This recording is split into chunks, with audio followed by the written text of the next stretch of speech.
I think it's pretty safe to say that the future of the Star Wars franchise seems to be quite expansive, not just with their books, novels, comics, and video games, but also let's not forget about their new Star Wars TV shows, both in live action and animated form for Disney+, and of course the new Star Wars trilogy of films, also known as the fourth Star Wars trilogy. This is Mike Zero. Make sure to subscribe if you're new to the channel for future Star Wars content. Now, the one thing about Disney Star Wars is that we do know that they are currently in a phase of damage control to really get the ball rolling again when it comes to this franchise. Essentially, what Bob Iger and Bob Chapek really want to do is they want to bring it on the same exact level as the MCU, also known as the Marvel Cinematic Universe.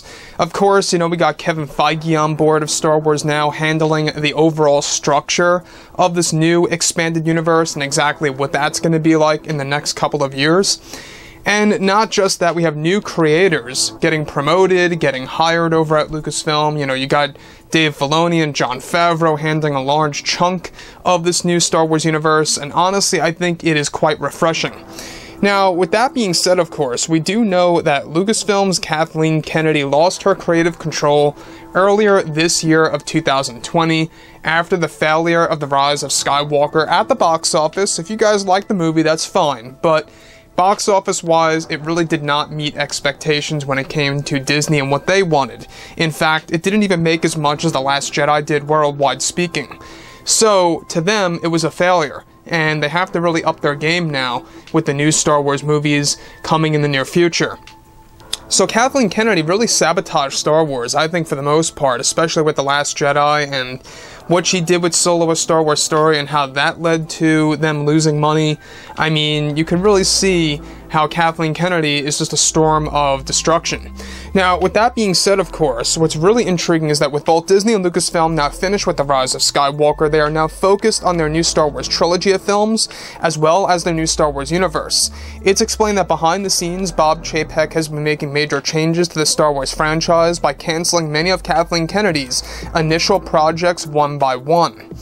It's described that recently Kathleen Kennedy has been very frustrated with the way things went with her losing her creative power, and that she is currently very unhappy with the new direction of Star Wars by Jon Favreau, George Lucas, and Dave Filoni to save Star Wars and to create authentic Star Wars stories. It's noted that Kennedy wants to go back to the way things were, where she could control Star Wars, and that Kennedy wants to have creative control over the Star Wars universe, besides her two new Star Wars TV shows for Disney+. However, these discussions ended bad for Kennedy as her conversations with the higher-ups at Disney, including Bob Iger and Chapek, all came down to Kennedy is a danger to the Star Wars brand and could sabotage their new direction, and refused Kennedy's request to come back to Star Wars for the franchise and for the fans. Thankfully, Chapek is invested in focusing on other creators like George, John, and Dave to take control and lead the Star Wars fandom into a brighter future. So here's the thing about Disney Star Wars, is that we do know that they really have to walk on eggshells now. It is almost as if they are already, because one little mistake, they could get another Last Jedi situation. And I think that the Leslie Headland Star Wars TV series is really going to be another example of that. But I don't really necessarily think it's going to break Star Wars. I think that it could very well turn off a lot of Star Wars fans for a little while, and then fans will just come right back to Disney Plus to see The Mandalorian Season 3 and Season 4 and so on and so forth. These other TV shows that are in the works, I mean, they really are trying to make the best that they can out of Star Wars. So, as long as they have a high success rate, that's all that matters. You're bound to have a failure here and there, but not that much. If you look at the MCU, they really haven't had all that much, haven't really had all that many failures, so to speak, when you look at the timeline. From 2008 all the way until this year of 2020, we really haven't had much failures, with of course, the Marvel Cinematic Universe. That's what Disney wants. They want that high success rate, and that's exactly what they know that's actually going to bring Star Wars to the same exact level as Marvel. Now, it's not that they're necessarily competing, it's just that they want two successful franchises, and for Kennedy to want her power back, and the fact that she had conversations with the higher-ups over at Disney and Bob Chapek and Iger, the fact that she's so desperate to get that creative control back just shows you that I think that she only has a hunger for power, and not really an urge to create or to actually show fans exactly what you can do with the Star Wars franchise and what you can do for the fans.